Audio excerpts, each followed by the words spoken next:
এইভাবে আমরা রান্না করলে যে এত মজা হয়, বাড়িতে কেউ না রান্না করলে বুঝতেই পারবেন না। আর এইভাবে আমরা রান্না করলে বাচ্চা থেকে বড় পর্যন্ত সবাই চেটে পুটে খাবে। তাই এখানে আমি বেশ কিছু আমরা নিছি, এখন আর কি অফ ক্যামেরায় ছুলে নিব। আর আমড়াগুলো কিন্তু অনেক মিষ্টি আর অনেক বড় বড় সাইজের আমরা ছিল, দেখতেই পাচ্ছ আপু ভাইয়ারা।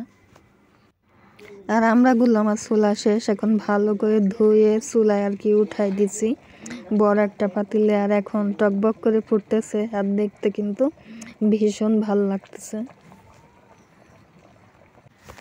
আর আমার আমড়াগুলো সুন্দর করে সিদ্ধ করা হয়ে গেছে। আমি দিয়ে দিছি একটু খেজুরের গুড় আর দিয়ে দিছি চিনি, লবণ দিয়ে ভালো করে সিদ্ধ করে এখন রাখছি। তারপর চুলা একটা কড়াই দিয়ে একটু সয়াবিন তেল দিয়ে একটু রসুন কুচি আর একটু শুকনো মরিচের কুচি দিয়ে নাড়াচাড়া করে ভালো করে শেষে দিয়ে দেবো একটু আদা বাটা আর একটু জিরে বাটা, আদা রসুন বাটা আর একটু জিরে বাটা দিয়ে দেবো। এখন দিয়ে দিলাম আদা রসুন বাটা আর একটু জিরে বাটা। এখন আমড়াগুলো দিয়ে দিব।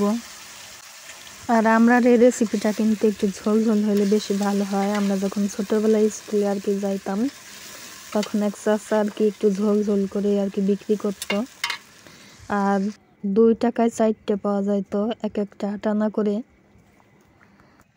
আর এর আমড়ার রেসিপিটার নাম হচ্ছে আমড়ার রসগোল্লা। এইভাবে আমি আর কি যে স্কুলের চাচার থেকে আর কি শুনছি, আর স্কুলের চাচার থেকে আর কি কিনে খেতাম ছোটোবেলায়। এক একটা টানা করে বিক্রি করতো আর কি, 2 টাকায় আর কি 4টা দিত, আর অনেক মজা লাগতো। আর আমড়াটা কিন্তু আমি একটু ঝোল ঝোল করে রান্না করছিলাম, মানে রান্না করার পর চুলার পর রাখছি, একটু শুকাই গেছে।